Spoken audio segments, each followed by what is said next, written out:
could fix, manage, and control the alcohol and the drugs and the uppers and the downers.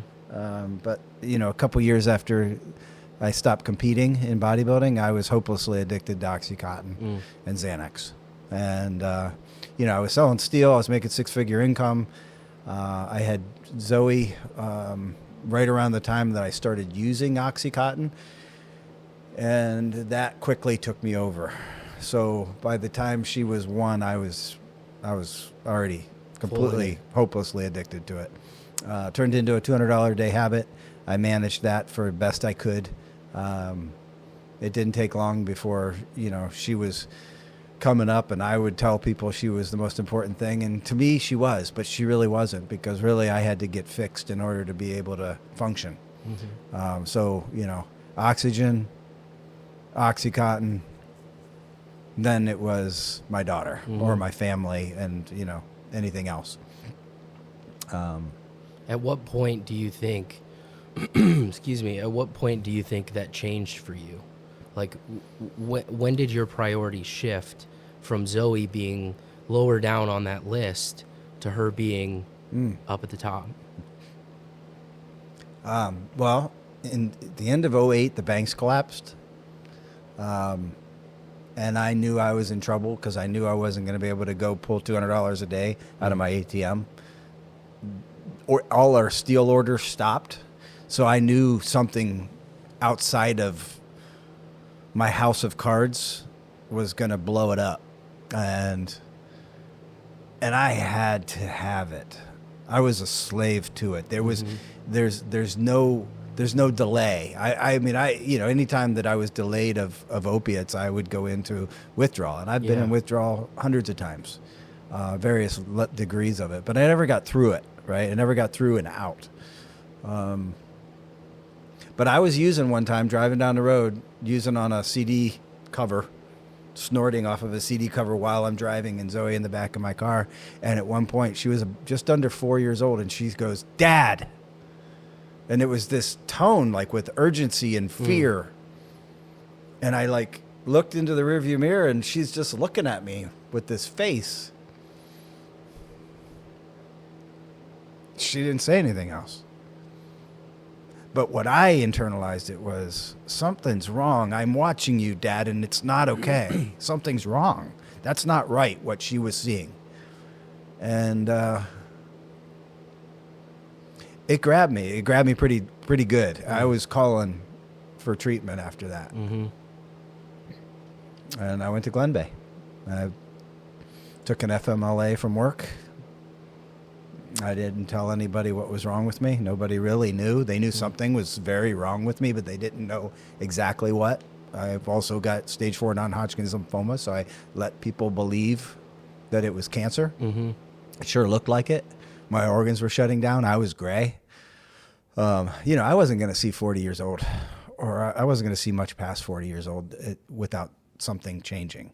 So, on February 19th of 2009, I put myself into treatment.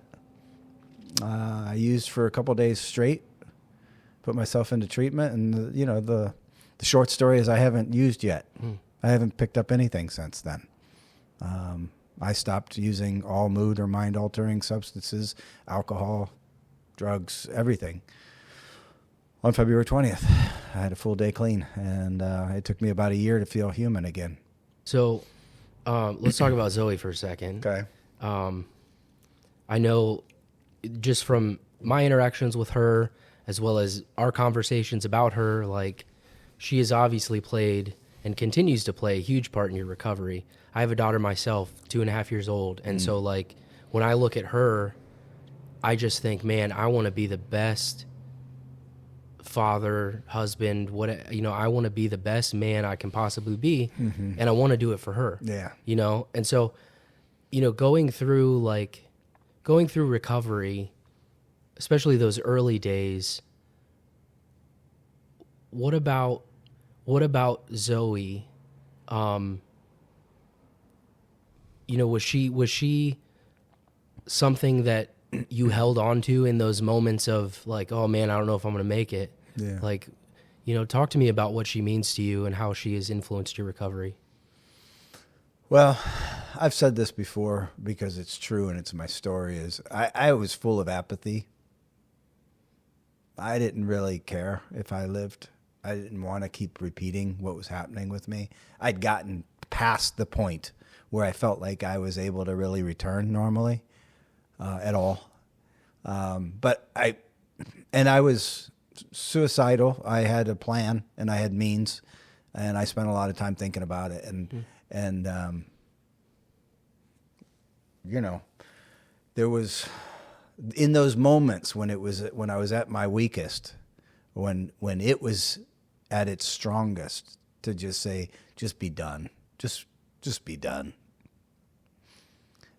I would think of what it was like for me as a kid to have a narrative of a dad who was absent, homeless, schizophrenic. It was difficult for me. I didn't want her narrative to be, oh, I'm so sorry about your dad. He was a good guy, but boy, he sure couldn't. It really took him, didn't it? And I didn't want her to have that. So I think that was what when it was at its strongest and I was at my weakest, that was what was sitting there with me. So when I felt it was possible, I got excited, honestly, even though it was really difficult. I was excited because I felt like I was going to do something significant. That's really what I wanted to do. I wanted her to be proud. I remember having a week clean, and my sponsor, Jim Beadle, he showed up at a meeting with his daughter, one of his kids. She was 18 years old, redhead, Sabrina. And he was going to tell his story. And I listened to him tell his story, but I didn't really watch him. I watched her. And he was pretty raw. He was telling it like it was, right? From something that was 20 years earlier when she was, before she was there. She knows him. She knew him the way she knew him in recovery. And he was there for everything, present and available. She watched him. I wanted Zoey to see me that way. I didn't want her to see me the way I saw my dad. So that's what I worked towards. And honestly, for a guy like me, just not picking up, that was something to be proud of because it's difficult. And I wanted to show her that we can do difficult things. I'd done a lot of other things in my life that were difficult, and I was proud of those things. This had me, and I didn't want to be had by it. Yeah. I wanted her to see that, we can be honest with people. We can share who we are. We can share our weaknesses with people. Actually, it actually makes us stronger to be able to do that. That's what I learned in recovery early on. So I started practicing that. And, I knew it would take some time for it to come full circle. But, she was 4 when I came into recovery. She's 20. She's proud of her dad. Yeah, I can tell. And her dad is proud of her. And we've come through it. We've come through a lot.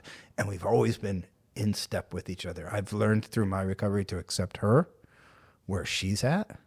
And she's learned to accept me and all that comes with that. But she's,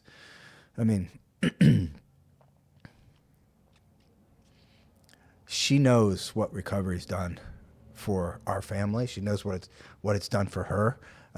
She got my clean date tattooed on the back of her neck as her first tattoo. Yeah, it's huge. That meant something to her. She knows what it means.